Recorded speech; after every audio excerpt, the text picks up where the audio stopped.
പ്രിയ കുട്ടികളെ, ഇന്ന് നമ്മൾ പഠിക്കാൻ പോകുന്നത് 7ാം ക്ലാസ്സിലെ ബേസിക് സയൻസ് യൂണിറ്റ് 3 വൈദ്യുതിയുടെ ലോകം. ഇത് പാർട്ട് 3 വീഡിയോ ആണ്. യൂണിറ്റ് 1ഉം യൂണിറ്റ് 2 ഒക്കെ നൽകിയിട്ടുണ്ട്. പഠനപ്രവർത്തനങ്ങളും പരീക്ഷണങ്ങളൊക്കെ നൽകിയിട്ടുണ്ട്. എല്ലാവരും പോയി കാണണം, നന്നായിട്ട് പഠിക്കണം, USSന് വേണ്ടി ഒരുങ്ങണം. ഫസ്റ്റ് ടൈം എക്സാമിന് ശേഷം നമ്മുടെ ചാനലിൽ USS ക്ലാസ്സുകളൊക്കെ ഉണ്ടായിരിക്കും. നന്നായി പഠിക്കുക മക്കളെ. നമ്മുടെ വാട്സപ്പ് ചാനലിൻ്റെ ലിങ്ക് ഡിസ്ക്രിപ്ഷൻ ബോക്സിൽ നൽകുന്നുണ്ട്. എല്ലാവരും അതിൽ ജോയിൻ ചെയ്യണം. അതിലായിരിക്കും USS ക്ലാസ്സുകളൊക്കെ നൽകുന്നത്. ഇനി നമുക്ക് പഠിക്കാനുള്ള അടുത്ത ടോപ്പിക്കാണ് കൂടുതൽ സർക്യൂട്ടുകൾ പരിചയപ്പെടാം. LED ഉപയോഗിച്ചാണല്ലോ ഇതുവരെ നമ്മൾ സർക്യൂട്ടുകൾ തയ്യാറാക്കിയത്. മറ്റു ഉപകരണങ്ങൾ ഉൾപ്പെടുത്തി കൂടുതൽ സർക്യൂട്ടുകൾ തയ്യാറാക്കാം. ഇതൊരു ആക്ടിവിറ്റിയാണ്. നിങ്ങൾ ക്ലാസ്സിലൊക്കെ ടീച്ചേഴ്സ് ചെയ്യിപ്പിക്കും കേട്ടോ. ചിത്രത്തിലുള്ള വസ്തുക്കൾ എന്തൊക്കെയാണ്? വയറ്, ബാറ്ററി, ഫാന്, ടോയ് ഫാനാണ് അല്ലേ, LED, മോട്ടോർ, പിന്നെ കറുത്ത സാധനം അത് ബസ്സറാണ്, സൗണ്ട് ഉണ്ടാക്കാനുള്ള. ഇവയൊക്കെ ഉപയോഗിച്ചിട്ട് നമുക്ക് വ്യത്യസ്തമായ സർക്യൂട്ടുകൾ നിർമ്മിക്കാം. Cardboard, hand board, cork sheet തുടങ്ങിയ ഏതെങ്കിലും ബോർഡിൽ സർക്യൂട്ട് ക്രമീകരിക്കൂ. ഗ്രൂപ്പുകളായി തയ്യാറാക്കിയ സർക്യൂട്ടുകൾ ക്ലാസ്സിൽ അവതരിപ്പിക്കൂ. ഇവിടെ കോമൺ ആയിട്ട് ഉപയോഗിക്കുന്ന വസ്തുക്കൾ ഏതൊക്കെയാണ്? ബാറ്ററി, വയറ്, സ്വിച്ച്. സ്വിച്ച് ഉണ്ട് കേട്ടോ, ഈ ബോക്സിൽ പറഞ്ഞിട്ടില്ല. ആദ്യം ബാറ്ററിമേ വയറും സ്വിച്ചൊക്കെ ഘടിപ്പിച്ചിട്ട് LED ഘടിപ്പിക്കാം. രണ്ടാമത് മിനി മോട്ടർ ഉപയോഗിച്ചിട്ട് ഫാന് കറക്കാം അല്ലേ. അടുത്തത് മൂന്നാമത്തത് പിന്നെ എന്ത് ചെയ്യാം? ബസർ ഉപയോഗിക്കാം. ബസർ ഉപയോഗിച്ചാൽ പി പി എന്ന സൗണ്ട് ഉണ്ടാവും. അപ്പോൾ 3 തരത്തിലുള്ള സർക്യൂട്ടുകൾ ഇതിൽ ഉപയോഗിക്കാം. മിനി മോട്ടർ, LED മൊഡ്യൂൾ എന്നിവ പ്രവർത്തിപ്പിക്കുന്നതിന് വ്യത്യസ്ത സർക്യൂട്ടുകൾ തയ്യാറാക്കിയില്ലേ? ഒരു സർക്യൂട്ടിൽ തന്നെ ഇവയെല്ലാം ഉൾപ്പെടുത്തിയാൽ എന്തു സംഭവിക്കും? വീട്ടിൽ ഒരു സ്വിച്ച് ഓൺ ചെയ്യുമ്പോൾ എല്ലാ ഉപകരണങ്ങളും ഒരുമിച്ച് പ്രവർത്തിക്കുന്നുണ്ടോ? ഇല്ല അല്ലേ. അപ്പോൾ വീട്ടിൽ എത്ര സർക്യൂട്ടുകൾ വേണ്ടി വരും? നിങ്ങളുടെ ക്ലാസ് മുറിയിൽ എത്ര സർക്യൂട്ടുകൾ ഉണ്ടെന്ന് പരിശോധിക്കൂ. സർക്യൂട്ടുകൾ തയ്യാറാക്കാൻ വേണ്ടിയിട്ട് ഇലക്ട്രീഷ്യന്മാർ ഉപയോഗിക്കുന്ന ഉപകരണങ്ങളാണ് താഴെ തന്നിട്ടുള്ളത്. Cutting plier, stripper, screw driver, tester. Wire മുറിക്കാനും ഇൻസുലേഷൻ കളയാനും വൈദ്യുത പ്രവാഹം പരിശോധിക്കാനൊക്കെ നമുക്ക് ഇങ്ങനെയുള്ള ഉപകരണങ്ങൾ ആവശ്യമാണ്. കട്ടിംഗ് പ്ലെയർ എന്തിനൊക്കെ ഉപയോഗിക്കും? ചെറിയ ചെറിയ പിന്നുകളൊക്കെ കട്ട് ചെയ്യാനും വയർ കട്ട് ചെയ്യാനും ഉപയോഗിക്കും.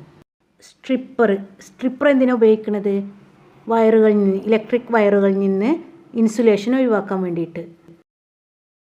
ഇൻസുലേഷൻ വേറൊരു വയറുമായിട്ട് കണക്ട് ചെയ്താൽ വൈദ്യുതി കടന്നു പോകില്ല. ഇൻസുലേഷൻ കുറച്ച് നീക്കിയിട്ട് വേണം, വയറുമായിട്ടാണ് കണക്ട് ചെയ്യേണ്ടത്. അത് നീക്കം ചെയ്യാൻ വേണ്ടിയിട്ടാണ്, ഇൻസുലേഷൻ നീക്കം ചെയ്യാൻ വേണ്ടിയിട്ടുള്ളതാണ് സ്ട്രിപ്പർ. അടുത്തത് സ്ക്രൂ ഡ്രൈവർ. അതെല്ലാവർക്കും അറിയാം, നിങ്ങൾ കണ്ടിട്ടില്ലേ? സ്ക്രൂകളൊക്കെ ഉള്ളിലേക്ക് വെക്കാനും അങ്ങനെ തിരിച്ച് പുറത്തേക്ക് എടുക്കാനും ഒക്കെ വേണ്ടിയിട്ടാണ് സ്ക്രൂ ഡ്രൈവർ ഉപയോഗിക്കുന്നത്. അടുത്തത് ഉപയോഗിക്കുന്നത് ടെസ്റ്ററാണ്. ടെസ്റ്റർ എന്തിനാണ് ഉപയോഗിക്കുക?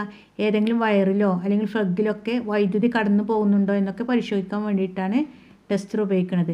അങ്ങനെ പരിശോധിക്കുന്ന സമയത്ത് വൈദ്യുതി കടന്നു പോകുന്നുണ്ടെങ്കിൽ അതിൻ്റെ പിടുത്തത്തിൽ ഹാൻഡിലും ചെറുതായിട്ടൊരു പ്രകാശമൊക്കെ ഉണ്ടാവും.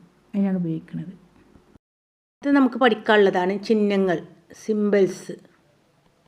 ഇത് വളരെ പ്രധാനപ്പെട്ട ഭാഗമാണ് കേട്ടോ. എക്സാമിനൊക്കെ വരാൻ സാധ്യത ഉണ്ട്, നോട്ട് ചെയ്ത് വെക്കുക. നമ്മൾ കുറേ സർക്യൂട്ടുകളൊക്കെ പരിചയപ്പെട്ടു അല്ലേ. LED പ്രകാശിപ്പിച്ചു. അതിനെന്തൊക്കെ ഉപയോഗിച്ചു? വയറ്, സ്വിച്ച്, ബാറ്ററി, LED ബൾബ് ഇവയൊക്കെ ഉപയോഗിച്ചിട്ട് LED കത്തിക്കാൻ, പ്രകാശിപ്പിക്കാൻ നമ്മൾ പഠിച്ചു. മിനി മോട്ടർ കൊണ്ട് ഫാന് പ്രവർത്തിക്കാൻ പഠിച്ചു. ബസർ പ്രവർത്തിക്കാൻ പഠിച്ചു. ഇപ്പോൾ നമ്മൾ സർക്യൂട്ടിൽ ഉപയോഗിച്ചിട്ടുള്ള ബാറ്ററി, ബൾബ് അല്ലെങ്കിൽ ബസർ ഇവയൊക്കെ വരയ്ക്കാൻ നമുക്ക് ബുദ്ധിമുട്ടാണ്. അവയെ സൂചിപ്പിക്കാൻ ചില അടയാളങ്ങൾ ഉപയോഗിക്കാറുണ്ട്. ഇവയാണ് ചിഹ്നങ്ങൾ. ഈ താഴെ നൽകിയിട്ടുള്ള കുറച്ച് ചിഹ്നങ്ങളുണ്ട്. ചാലകക്കമ്പി സ്വിച്ച് ഓഫ് ആകുമ്പോൾ എങ്ങനത്തെ ചിഹ്നമാണ്, സ്വിച്ച് ഓൺ ആകുമ്പോൾ ബാറ്ററിൻ്റെ ചിഹ്നം, LED ബൾബ് പ്രകാശിക്കുമ്പോൾ എങ്ങനെ ചിഹ്നമാണ്.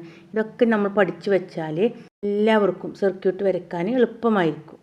ഇവിടെ ഫസ്റ്റത്തെ ചിത്രത്തിൽ തന്നിട്ടുള്ളത് ചാലകക്കമ്പിയാണ്.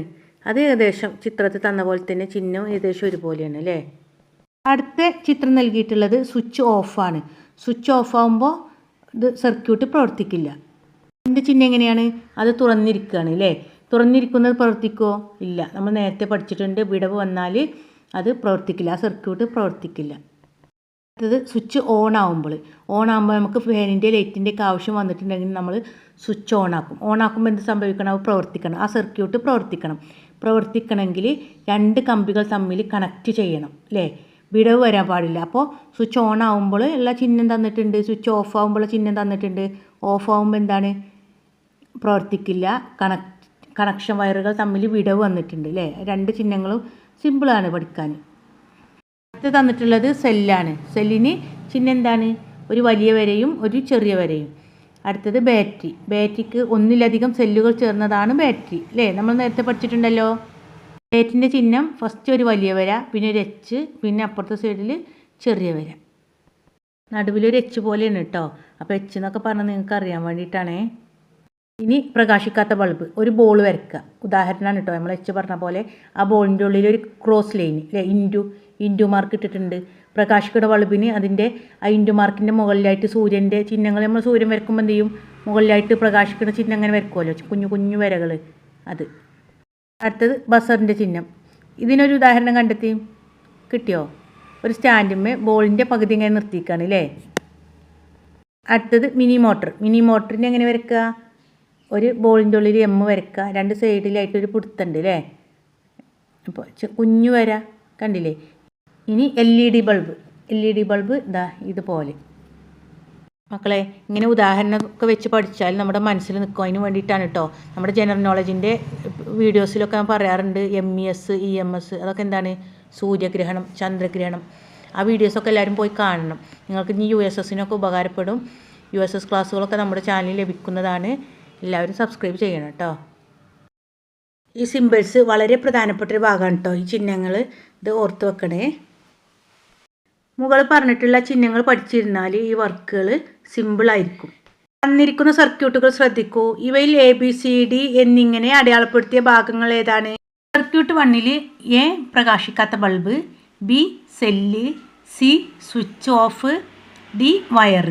സർക്യൂട്ട് 2 A പ്രകാശിക്കുന്ന bulb, B cell, C switch on, D wire. Wire എന്ന് പറഞ്ഞാൽ ചാലക കമ്പി. കണ്ടോ, ചിഹ്നങ്ങൾ വെച്ചിട്ട് ഇങ്ങനെ ചെയ്യാനുണ്ടാവും. അതാണ് ഇമ്പോർട്ടൻ്റ് ആണെന്ന് പറയുന്നത് കേട്ടോ. ഇതൊരു ചോദ്യമാണ്. 2 സർക്യൂട്ടും തമ്മിൽ എന്തെല്ലാം വ്യത്യാസങ്ങളുണ്ട്? സർക്യൂട്ട് 1 തുറന്ന സർക്യൂട്ടാണ്, അതുകൊണ്ട് പ്രകാശിക്കുന്നില്ല. സർക്യൂട്ട് 2 അടഞ്ഞ സർക്യൂട്ടാണ്, അതുകൊണ്ട് പ്രകാശിക്കുന്നുണ്ട്. അതേ ഉള്ളൂ അല്ലേ, വേറെ വ്യത്യാസങ്ങളൊന്നുമില്ലല്ലോ. നമ്മൾ നേരത്തെ നിർമ്മിച്ച സർക്യൂട്ടുകൾ, നിങ്ങൾ നേരത്തെ നിർമ്മിച്ച സർക്യൂട്ടുകൾ ഏതൊക്കെയാണ്? ബസർ ഉപയോഗിച്ചിട്ടും മിനി മോട്ടർ ഉപയോഗിച്ചിട്ടൊക്കെ ഉണ്ടാക്കിയില്ലേ, അത് ചിഹ്നങ്ങൾ ചേർത്ത് ചിത്രീകരിക്കാനാണ് പറയുന്നത്. മക്കളെ ഇതാ ബസർ വെച്ച് വരച്ചിട്ടുണ്ട്. A buzzer, B battery, C switch, D wire. ബസറൊക്കെ സ്റ്റാൻഡ് കുറച്ച് വലുതായിട്ടുണ്ട് അല്ലേ, സാരമില്ല കേട്ടോ. മക്കളെ നിങ്ങളുടെ കൂട്ടത്തിൽ നന്നായിട്ട് വരയ്ക്കണവരുണ്ടാവും. അപ്പോൾ നന്നായിട്ട് വരയ്ക്കുക കേട്ടോ. എല്ലാവർക്കും കഴിയും, പണ്ട് കാലത്ത് പോലെയില്ല. അപ്പോൾ നന്നായിട്ട് വരയ്ക്കാൻ നിങ്ങൾ രക്ഷിതാക്കൾ, മാതാപിതാക്കളെ നന്നായിട്ട് ശ്രദ്ധിക്കും. നിങ്ങൾ നന്നായിട്ട് പഠിക്കണ കുട്ടികളാണ്, എല്ലാവർക്കും വരയ്ക്കാൻ കഴിയും. ഞങ്ങളുടെ കാലത്തൊക്കെ എന്താണ്, പഠിക്കാനും സൗകര്യങ്ങളില്ല. അപ്പം നിങ്ങൾക്കൊക്കെ യൂട്യൂബിലൊക്കെ സെർച്ച് ചെയ്ത് പുസ്തകങ്ങളൊക്കെ വെച്ച് പഠിക്കാമല്ലോ. ഞങ്ങളുടെ കാലത്ത് പഠിപ്പിക്കാനും ആളില്ല, പഠിപ്പിച്ച് തരാനും ആളില്ല, രക്ഷിതാക്കളും ഇല്ല. അതുകൊണ്ട് നന്നായിട്ട് പഠിക്കുക കേട്ടോ മക്കൾ. അടുത്ത നമ്മുടെ സർക്യൂട്ട് ഏതായിരുന്നു? മിനി മോട്ടർ അല്ലേ. മിനി മോട്ടറിൻ്റെ ചിഹ്നം ഒരു ബോളിൻ്റെ ഉള്ളിൽ M. നമ്മൾ നേരത്തെ പറഞ്ഞില്ലേ, മറക്കണീനാണ് അങ്ങനെയൊക്കെ പറഞ്ഞത് കേട്ടോ. ഞാനിവിടെ വരച്ച 2 സർക്യൂട്ടും തുറന്ന സർക്യൂട്ടാണ്. ഇനി നിങ്ങൾക്ക് അടഞ്ഞ സർക്യൂട്ടും കൂടി വരച്ച് പഠിക്കണം കേട്ടോ. എമർജൻസി ലാമ്പ് നിർമ്മിക്കാൻ നമുക്ക് 9 വാൾട്ട് ബാറ്ററിയും LED മൊഡ്യൂളും ഉപയോഗിക്കാം. ഇത് നമ്മൾ ഫസ്റ്റ് നോക്കിയിട്ടുണ്ട് അല്ലേ, ചാപ്റ്ററിൻ്റെ ഫസ്റ്റ്. ഇവ ഉപയോഗിച്ച് എങ്ങനെയാണ് സർക്യൂട്ടിൽ ക്രമീകരിക്കുന്നത്? എന്തെല്ലാം ഉപകരണങ്ങൾ തമ്മിൽ ബന്ധിപ്പിക്കണം വേണം? വയറ്, LED മൊഡ്യൂള്, സ്വിച്ച്, ബാറ്ററി. ആദ്യം ഇവയൊക്കെ വരച്ച് ബന്ധിപ്പിക്കണം. ഇങ്ങനെയാണ് വരച്ചിട്ട് കിട്ടിയത്. മുകളിൽ LED ചിഹ്നം എങ്ങനെയാണ്? ബൾബല്ല കേട്ടോ, LED പ്രത്യേകം ശ്രദ്ധിക്കണം. പിന്നെ ബാറ്ററി, ഒരു വലിയ വര, ചെറിയ വര, വലിയ വര, ചെറിയ വര. പിന്നെ ഓണാക്കിയ സ്വിച്ചാണ് വയർ. ഇനി എമർജൻസിക്ക് എങ്ങനെയാണ് സ്റ്റാൻഡ് നിർമ്മിക്കുക? സ്റ്റാൻഡിൻ്റെ നിർമ്മാണ രീതി. ചിത്രം 1 കാണിച്ചിരിക്കുന്നത് പോലെ വാവട്ടമുള്ള 1/2 ലിറ്റർ പ്ലാസ്റ്റിക് കുപ്പി എടുക്കുക. കുപ്പിയിൽ മണൽ നിറക്കുക. അടപ്പിൽ ചിത്രം 2 കാണിച്ചിരിക്കുന്നത് പോലെ 2 സുഷിരങ്ങൾ ഉണ്ടാക്കുക. ചിത്രം 3 കാണിച്ചിരിക്കുന്നത് പോലെ പൈപ്പിലും സുഷിരങ്ങളും ഉണ്ടാക്കുക. അടപ്പിലെ സുഷിരത്തിൽ PVC പൈപ്പ് വെച്ച ശേഷം ചിത്രം 4 നോക്കി സർക്യൂട്ട് ക്രമീകരിക്കുക. ചിത്രം 2 അടപ്പിൽ 2 സുഷിരങ്ങൾ വേണമെന്ന് പറഞ്ഞു. അത് സ്വിച്ച് വെക്കാനുള്ള സുഷിരവും PVC പൈപ്പ് ഉറപ്പിക്കാനുള്ള സുഷിരമാണ് വേണ്ടത്. ചിത്രം 3 2 സുഷിരം വേണം. ഒന്ന് LED-യിൽ നിന്ന് വയറ് പൈപ്പിലൂടെ താഴേക്ക് എടുക്കാനുള്ള സുഷിരവും പൈപ്പിൽ നിന്ന് വയറ് പുറത്തേക്ക് സ്വിച്ചിലേക്ക് എടുക്കാനുള്ള സുഷിരമാണ് വേണ്ടത്. ചിത്രം 4 കാണിച്ചിരിക്കുന്നത് പോലെ ക്രമീകരിക്കാൻ പറഞ്ഞിട്ടുണ്ട്. അതുപോലെ ചെയ്യുക. എമർജൻസി ലാമ്പ് നിർമ്മിക്കുമ്പോൾ ശ്രദ്ധിക്കേണ്ട കാര്യങ്ങളാണ് താഴെ കൊടുത്തിട്ടുള്ളത്. LED-യിൽ നിന്ന് സ്വിച്ചിലേക്കും സ്വിച്ചിൽ നിന്ന് ബാറ്ററിയിലേക്കും പോകുന്ന വയറുകൾ പുറത്തു കാണത്തക്ക വിധം സർക്യൂട്ട് ക്രമീകരിക്കണം. ബാറ്ററി മണലിൽ ഉറപ്പിച്ചു വെക്കണം. എമർജൻസി ലാമ്പ് കുപ്പിയിൽ പിടിച്ച് മാത്രമേ എടുക്കാവൂ. എല്ലാ ഭാഗത്തേക്കും വെളിച്ചം ലഭിക്കാൻ ഒന്നിലധികം LED മൊഡ്യൂളുകൾ ഉപയോഗിക്കാം. എമർജൻസി ലാമ്പ് ഭംഗി കൂട്ടാൻ വേണ്ടിയിട്ട് വിവിധ നിറത്തിലുള്ള ഇൻസുലേഷൻ ടേപ്പുകളൊക്കെ ഉപയോഗിക്കാം. അപ്പോൾ ഒന്നും കൂടി ഭംഗി കൂടും അല്ലേ, അട്രാക്ഷൻ ആവും. ഓരോ ഗ്രൂപ്പുകൾ നിർമ്മിച്ച എമർജൻസി ലാമ്പ് ക്ലാസ്സിൽ പ്രദർശിപ്പിക്കണം. എന്നിട്ട് അതിന് മികച്ചത് ഏതാണെന്ന് വിലയിരുത്താം. എങ്ങനെയാണ് വിലയിരുത്തേണ്ടത്? പ്രവർത്തനക്ഷമത, ഭംഗി, അവർ എങ്ങനെയാണ് പ്രവർത്തിപ്പിച്ചിട്ടുള്ളത്, പിന്നെ അതിൻ്റെ ഭംഗി, എത്ര കാലം ഈട് നിൽക്കും. നന്നായിട്ട് ചെയ്തിട്ടുണ്ടെങ്കിൽ കുറേ കാലം നിൽക്കും, അല്ലെങ്കിൽ പെട്ടെന്ന് പൊട്ടിപ്പോരും. അപ്പോൾ ഈട് നിൽക്കുന്നതിനനുസരിച്ച് അപ്പോൾ അതിനനുസരിച്ചുള്ള വിലയിരുത്തൽ നൽകുക, അതിനനുസരിച്ച് മാർക്ക് നൽകും. ഓക്കെ മക്കളെ, ഇനി അടുത്ത ടോപ്പിക്ക് അടുത്ത ക്ലാസ്സിൽ കാണാം. എല്ലാവരും നന്നായിട്ട് പഠിക്കുക. USSനൊക്കെ വേണ്ടിയിട്ട് ഒരുങ്ങുക. 1, 2, 3 യൂണിറ്റുകളൊക്കെ എടുത്തിട്ടുണ്ട്. അത് വിശദമായിട്ട് നൽകിയിട്ടുണ്ട്. ആക്ടിവിറ്റീസും പരീക്ഷണങ്ങളൊക്കെ നൽകിയിട്ടുണ്ട്. അതെല്ലാവരും പോയി കാണുക. നന്നായിട്ട് പഠിക്കുക.